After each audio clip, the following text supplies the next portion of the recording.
안녕하세요. 더필플랜트의 레디소입니다. 오늘은 지난번에 이제 몬스테라 델리시오사 종류를 구분하는 법에 이어가지고 이제 어떻게 하면은 식테크를 이제 시작을 해가지고 돈을 벌 수 있는지 그거에 대해서 한번 좀 집중적으로 얘기를 해보려고 그래요. 사실 이 식테크 파트에 대해서는 많은 이제 식물 키우시는 식집사들이나 아니면은 이제 식물 매니아 분들, 뭐 식물을 다루는 유튜버 분들이라던가 아니면 인플루언서 분들이 이제 좀 터부시하는 경향이 있는 부분은 맞아요. 그러니까 식물을 이제 어떻게 돈으로 생각할 수 있느냐, 뭐 이런 부분에 있어가지고 이제 얘기가 많은 거를 저도 알고 있습니다. 하지만 어쨌거나 이제 이 식테크라는 분야 자체가 이 식물을 이제 취미로 즐기는 사람들이 엄연히 구축해 놓은 한 분야이고 또 이제 그거에 대해서 관심이 있는 분들이 많음에도 불구하고 이거에 대해서 이제 제대로 이야기하는 분들이 많이 없는 것이 좀 저는 안타깝게 생각이 되기는 해요. 어디까지나 이제 식물이라는 이 취미 시장이 확대되는 데 있어가지고 저는 어느 정도의 어떤 그 식테크, 그러니까 금전적인 이익이라던가 이런 거를 취하는 것도 분명히 필요하다라고 생각을 하는 사람 중에 한 사람이기 때문에 또 제가 이제 저 같은 경우에 원래 이제 레고 창작이나 이쪽에서도 많이 활동을 했었어요. 근데 거기서도 분명히 이제 레고 창작을 취미로 하던 많은 분들이 나중에 가서는 그 창작을 하기 위해서 사용되는 비용들을 또 충당하기 위해서 어떤 레고를 통한 레테크라든가 아니면은 그 레고를 창작하는 걸 가르치면서 돈을 번다던가 이런 거를 통해서 레고 시장이 더 확장되었고 레고라는 어떤 창작이라는 문화가 더 확대되는 거를 봐왔거든요. 식물도 마찬가지로 이 시장 자체가 존속이 되고 또 이 취미 시장이 더 확대되기 위해서는 좀 더 어떤 이 규모라던가 금전적 규모뿐만 아니라 경제력 이런 것들도 더 확장이 돼야 되고 그런 것이 밑받침됐을 때 사실 이런 시장이 더 확대되고 좀 더 다양해지고 그 다음에 어떤 원예에 대한 물품들이나 이런 것들도 좀 고가 물품 같은 것들도 이제 국내로 들어오고 또 그런 어떤 관련 산업들도 발달하는 데 도움이 된다라고 생각을 하기 때문에 물론 이제 식테크에 대한 어떤 우려, 뭐 투기다 뭐 이런 얘기들도 있긴 하지만 이런 부분에 대해서 누군가는 얘기를 해야 된다라고 생각을 해서 이번 영상을 또 한번 찍어보게 되었습니다. 일단은 우리가 이제 식테크를 시작할 때 가장 기본적으로 식물을 구입을 해야 되겠죠. 식물을 구입을 할 때 어떤 식물을 구입하느냐에 대해서는 앞에 이제 그 몬스테라 델리시오사의 종류에 대해서 얘기하면서 어느 정도 좀 코멘트를 해드렸는데 사실 몬스테라 델리시오사종 말고도 뭐 아단손이나 여러 가지 품종이 있겠지만 가장 현재 안정적으로 가격대가 형성되어 있는 경우는 이제 몬스테라 델리시오사가 가장 대표적이기 때문에 거기에 속하는 알보 같은 게 대표적인 이제 재테크, 식테크 수단으로 사용되고 있다라고 보시면 될 것 같아요. 특히나 이제 알보 같은 경우는 거래량이 워낙 많기 때문에 거래량이 많으면 사실 이게 이제 현금성이 좋아지고 황금성이 좋아진다라는 거는 그 자체로서 이제 그 거래량이 많음으로써 가지는 가치가 되게 크게 돼요. 그러니까 실제 우리가 경제학에서도 보면은 통화량 자체가 많고 그게 실제 경기에서 많이 사용이 되면은 그 자체로서도 이 화폐에 대한 가치 보유 어떤 욕구가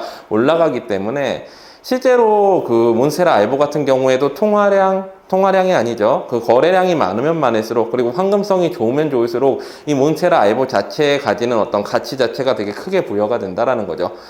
이거는 이제 경제학 논리예요. 식물의 어떤 식물 자체 뭐 어떤 취미 대상으로 바라보지 않고 순수하게 경제학 논리로서 바라봤을 때 알보의 거래량이 많다라는 건 이게 화폐 가치를 대신할 수 있는 수단이 된다라는 거고 마치 이제 코인과 비슷해지는 거죠. 비트코인이나 같은 암호화폐와 비슷해지는 거고 그래서 그럼으로써 가지는 가치가 상당히 커지고 또 그 어떤 현물로서의 가치 자체는 황금성이 좋으면 사실 증여나 뭐 여러 가지 상속 이런 거를 할 때 일종의 절세 어떻게 보면 탈세 수단에 비슷하게 작용할 수 있는 부분들도 분명히 존재해요. 코인도 사실 그런 부분에서 이제 가치를 부여받고 되게 커진 경우인데 우리가 미술품을 뭐 구입해가지고 뭐 이제 자녀한테 준다던가 뭐 이런 파트에서도 분명히 이제 강점이 존재할 수 있고 많은 분들이 그래서 이제 몬스테라 알보가 나중에 결국에는 이게 이제 상위 품종을 사가지고 판 사람들이 결국에는 나중에 이제 맨 마지막에 산 사람의 돈을 가져가는 구조가 아니냐라고 생각하시는 분들도 있겠지만 사실 코인 시장이 그렇게 돌아가지 않았던 이유 중에 하나는 저는 이제 그런 부분들 어떤 절세적인 부분들도 분명히 있다라고 생각을 해요. 이게 이제 뭐 언급하기 예민한 부분들도 있고 분명히 그렇지만 전반적인 식물 시장 자체가 흘러가는 현재의 모습은 그런 부분들이 분명히 있고 또 이제 어떤 노후 보장을 위해서 재테크 수단으로 사용하시는 분들도 있고, 여러 가지 범주가 분명히 존재를 하고, 이게 좋다 나쁘다를 떠나서 분명히 이제 시장에 있는 한 형태이기 때문에 그 부분에 대해서 좀 자세히 얘기를 하면서, 그러면 실질적으로 식테크를 어떻게 시작하느냐에 따라 가지고 이제 안정적으로 이제 또 그 자본금이 늘려나가거나 이런 부분에 대해서도 좀 얘기를 해봐야 될 필요성이 있다라고 생각을 합니다. 그래서 이제 서원이 이제 앞에 부분이 좀 길었는데 이제 본격적으로 한번 얘기를 해보도록 하겠습니다. 일단은 우리가 제가 생각하기에 몬스테라, 알보라던가 어떤 희귀식물을 통해 가지고, 뭐 희귀식물이란 단어에 대해서도 이제 뭐 부정적으로 생각하시는 분들도 많아요. 이제 이 물량이 많기 때문에 더 이상 희귀식물이 아니다라고 얘기를 할 수도 있겠지만, 어쨌거나 우리가 이제 식테크 대상으로 삼는 알보라던가 이런 식물에 대해서 어떤 식으로 돈을 벌 수 있을지 크게 세 가지로 한번 짚어보려고 합니다. 일단은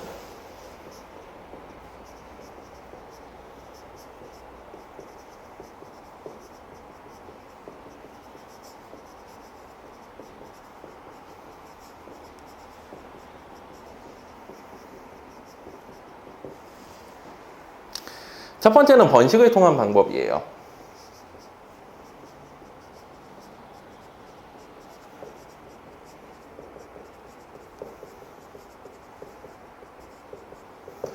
식물은 기본적으로 번식이 돼서 내가 가지고 있는 개체수가 계속 늘어나게 됩니다.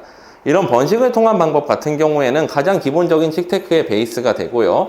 그래서 이제 어떤 개체를 가장 작은 개체, 뭐 잎 한 장이라던가 삽수 단위로 사가지고 그거를 여러 개로 번식시켜가지고 이제 그 개체를 많이 증식하면 그거를 되파는 방식이 일종의 어떤 식테크 수단으로서 사용할 수 있는 방법인데, 요 방법의 경우에는 이제 처음에 이제 어떤 개체를 구입해 오느냐, 그것도 되게 중요하고요. 리스크를 얼마나 가지느냐에 따라 가지고 나중에 이제 수익을 얼마나 더 낼 수 있느냐도 되게 다양한 어떤 경우의 사례들이 생겨요. 사실 이제 번식을 통한 방법에서는 처음에 이제 어떤 개체를 들여오느냐도 되게 중요하죠. 예를 들면 알보 같은 경우에는 이제 탑삽수를 가져오느냐, 중간 삽수를 가져오느냐, 아니면 식재된 개체를 가져오느냐에 따라서 달라질 수 있어요. 예를 들면 이제 중간 삽수는 가장 저렴하겠죠. 가장 저렴하지만 리스크는 그만큼 큽니다. 왜 그러냐면 무늬가 날아갈 가능성이 있고요. 무늬가 실종될 가능성.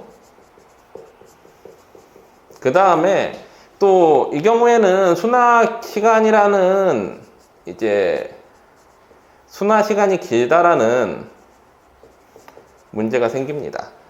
사실 우리가 이제 당장의 어떤 알보나 이런 거를 살 때 당장의 가치만을 생각해서 최대한 저렴하게 사는 게 나에게 이득이겠다라고 생각하지만, 사실 알보 가치가 불과 몇 달 사이에 갑자기 막 이렇게 하락하지 않는 이상 그 한 달 한 달에 나올 수 있는 알보 잎의 하나의 가치를 생각하면은 사실 중간 삽수를 사는 거는 순화 시간도 되게 길고요. 보통 순화 시간을 2달을 잡고요. 여기에서 이제 무늬가 실종될 가능성까지 생각을 하면은, 이거는 사실 뭐 50% 확률로 생각을 하면은 실제 이거의 중간 삽수의 가치는 생각보다 되게 이제 의미가 없는 거예요. 그래가지고 이제 중간 삽수를 가져오는 것이 있을 것이고 탑삽수를 가져오는 경우가 있을 것인데, 사실 요즘은 이제 삽수거래가 삽수거래가 사실은 이제 불법이 되었죠. 종자법 때문에 이제 종자원에 등록한 이제 회사가 아니고서는 삽수를 거래할 수 없는데, 어쨌거나 이제 중간 삽수 자체 이제 순화 개체라던가 흙에 식재된 개체라고 하더라도 이제 어느 정도 흙에 이제 식재됐다 하더라도 이 싹에서 어떤 무늬가 나올지 확실하지가 않고, 그 다음에 또 순화 시간도 그만큼 길기 때문에 그래서 이제 이게 문제가 될 수 있습니다. 그리고 중간 삽수 말고 탑삭수 식재 개체의 경우에도 이제 보면은 요거 같은 경우는 무늬가 어느 정도 실종될 가능성은 없죠. 기존에 나오던 어떤 무늬대로 그대로 이제 이어받으니까. 그래서 이제 가장 저렴하진 않고 어느 정도 가격을 형성을 하고 있죠. 중간 가격 정도. 삽수가 아니더라도 삽수를 바로 식재한 개체의 경우에도 이렇다고 보시면 될 것 같아요. 그래서 무늬는 보장이 될 수 있습니다. 이 경우에는 이제 어느 정도 거의 90% 무늬가 보장이 되고요. 순화 시간은 비슷해요. 이것도 이제 흙에 식재한 거를 기준으로 해서 새잎이 나올 때까지 1달에서 2달 정도가 걸립니다. 삽소 기준으로 해서는 2달이 걸린다고 보시면 되죠. 그 다음에 이제 완전히 식재된 개체.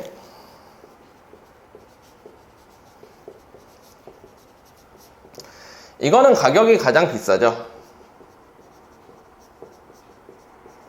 제대로 식재된 개체의 경우에는 보통 150만원 이상이 되는 게 일반적이에요. 그리고 보통 잎이 좀 있다 그러면 한 300만원 이상 정도까지도 가요. 중간 삽소 같은 경우에는 식재를 맞췄을 때 보통 50에서 70만원 정도 가격이 형성이 되고요. 그 다음에 탑삽소 같은 경우에는 100에서 150만원, 200만원까지 무늬가 좋으면 이렇게 형성이 됩니다. 자, 이제 순환 시간이 필요 없죠. 요 개체 같은 경우에는. 자, 그러면 이 2달 동안 이 식재된 개체는 잎을 2개를 더 낼 거예요. 그러면은 실질적으로 여러분들이 이거를 가지고서 얻을 수 있는 수익은 150만원 이상이라고 해도 2달의 기간을 빼면은 여기서 마이너스 100만원이 되신다고 보면 돼요. 2달이 지난 시점에서.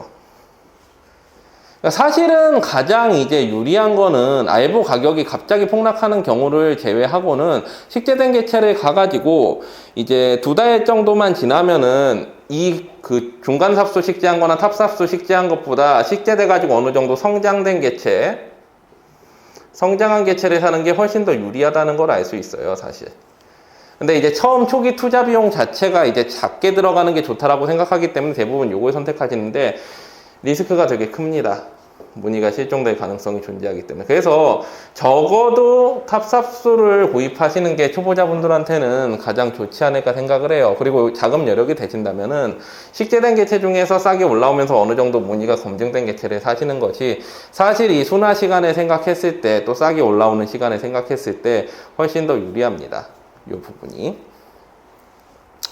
두 번째 방법이 또 있어요. 식테크가 단순히 번식을 통한 방법보다도 두 번째 방법은 이제 희귀 상위 품종을 구입하는 방법입니다.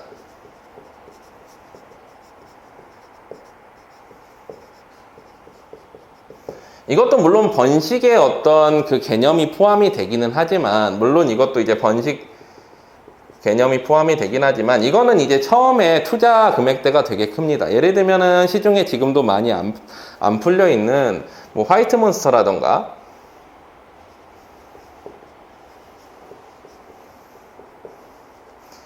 아니면 딜라체라타 같은 개체들,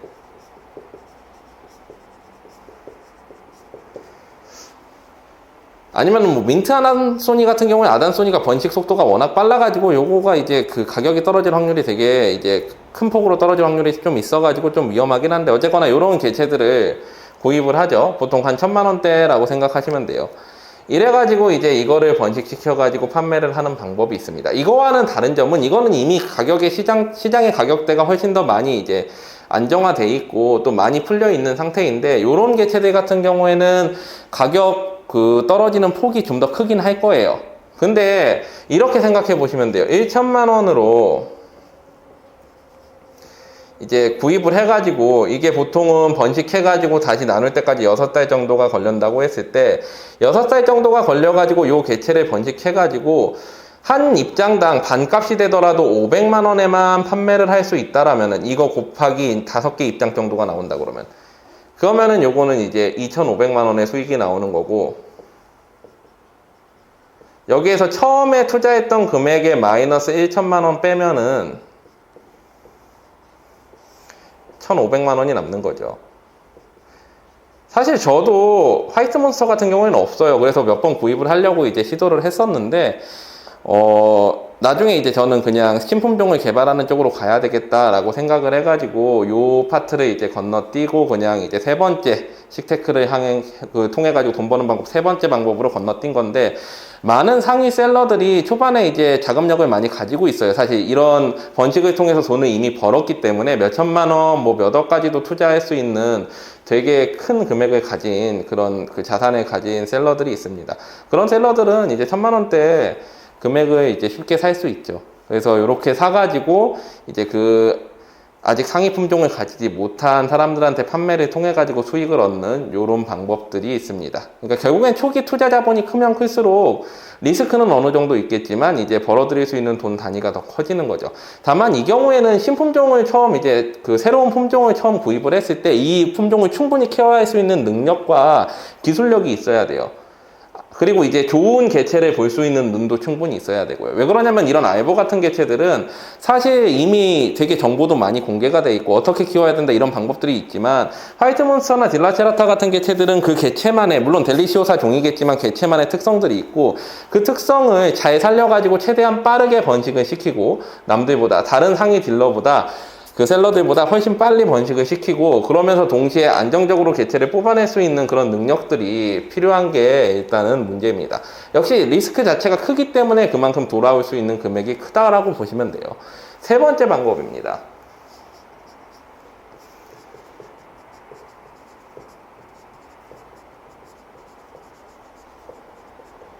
신품종을 발굴하거나 개량하는 방법이에요.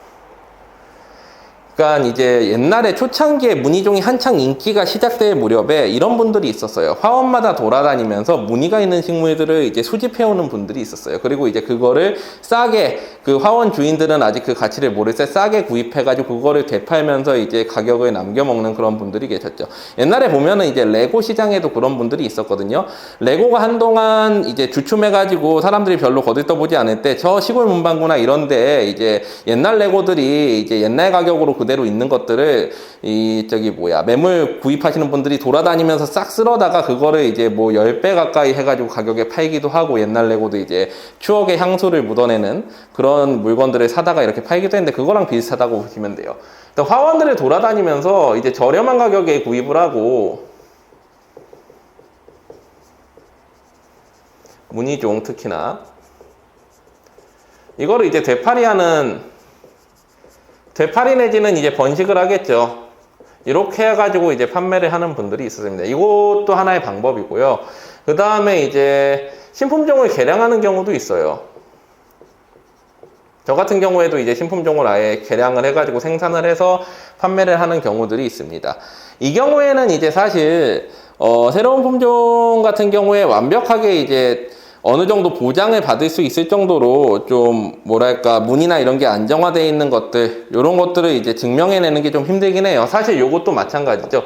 이제 무늬종 같은 경우에 사실 그 무늬가 안정적으로 계속 유지가 될 수 있는지를 그 사시는 분들한테 확인시켜 주는 것들이 되게 중요하고 또 그만큼 신뢰를 얻을 수 있어야 되는 부분들도 분명히 있습니다. 그래서 사실 이 신품종 발굴 및 개량은 사실 운이 되게 많이 따라야 돼요. 그러니까 운이 좋아가지고 정말 좋은 개체가 나올 수도 있고 또 좋은 개체를 어디선가 화원에서 저렴하게 발굴해 올 수도 있는 거고요. 또 근데 그게 이제 무늬가 계속 안정적으로 유지가 될 수 있느냐 없느냐에 따라서도 여기에서 얻을 수 있는 수익이 되게 차이가 커요. 하지만 어찌되었거나 여기에서 제대로 된 어떤 개체를 구입하거나 이제 발굴해 낼 수 있는 정확한 눈, 그 다음에 실력, 기술력이 있다라고 한다면은 이제 그만큼 돌아올 수 있는 보상은 뭐 몇천만 원에서 몇 억까지도 갈 수 있을 정도로 이제 가장 큰 어떤 이득을 얻을 수 있는 방법이라고 보시면 됩니다.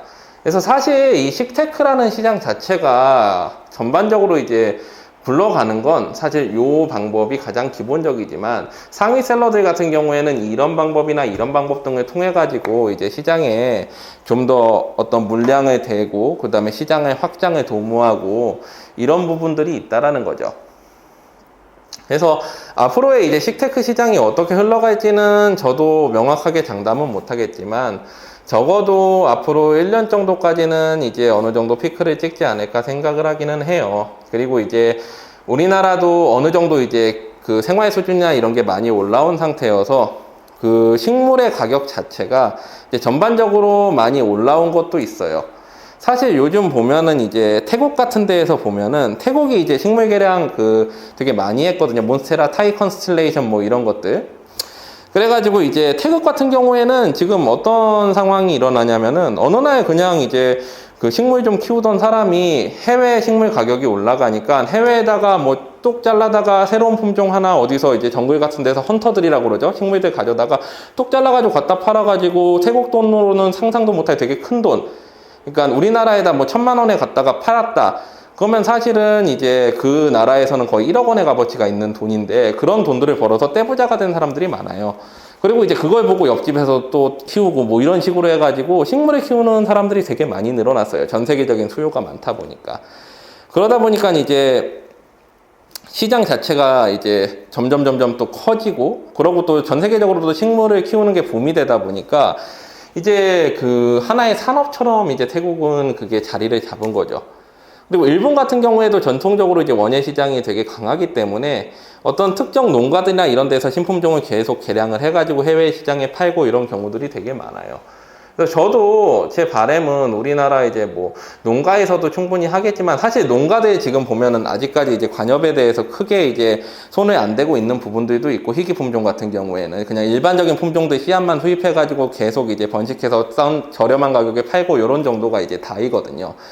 아니면은 또 이제 그 농가에서 원예 이쪽을 좀 한다고 하더라도 꽃시장이나 뭐 이런 쪽의 품종 개량만 주로 많이 생각을 하고, 요 신품종 개량이나 관엽 쪽에 이런 거에 손을 잘 안 대는데, 우리나라도 앞으로 이제 요런 것들이 좀 성숙돼 가지고 요런 시장들 해외 수출이나 뭐 이런 것들도 좀 안정화되고, 그리고 요런 시장들도 전반적으로 같이 이제 좀 성장을 해 가지고 큰 원예 시장을 이루면 이게 일종의 어떤 한류 비슷하게 또 이제 작용을 할 수도 있을 거라는 생각이 들어요. 태국이 그렇고 뭐 일본이 그렇고 유럽 시장들이 그런 것처럼 자기네들만의 어떤 큰 문화를 만들고 거기에서 이제 다른 이제 나라들에도 영향을 주는, 그리고 이제 또 우리의 어떤 고유 품종 같은 것들을 개량을 해가지고 해외에도 수출하고 이제 우리나라의 산업에도 기여를 하는 그런 시장이 되면 좋지 않을까 하는 개인적인 바람을 한번 얘기해 봤습니다. 그래서 오늘은 이제 식테크를 통해서 돈 버는 방법에 대해서 얘기를 했는데, 사실 돈 버는 방법도 방법이지만 이 시장이 어떻게 흘러가는지, 어떤 구조를 가지고 있는지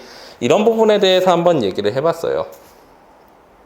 그래가지고 이런 부분들 한번 생각을 해보시고 식테크에 이제 들어가시기 전에 이런 방법들로 이 시장이 굴러가는구나 알아두시면 앞으로 이제 식테크를 통해서 뭔가 이제 수익을 창출하고 하시는데 좀 도움이 되지 않을까 해서 이번 영상을 찍어봤습니다. 영상 재밌게 보셨다면 구독, 좋아요, 알림 설정까지 해주시면 감사하겠습니다.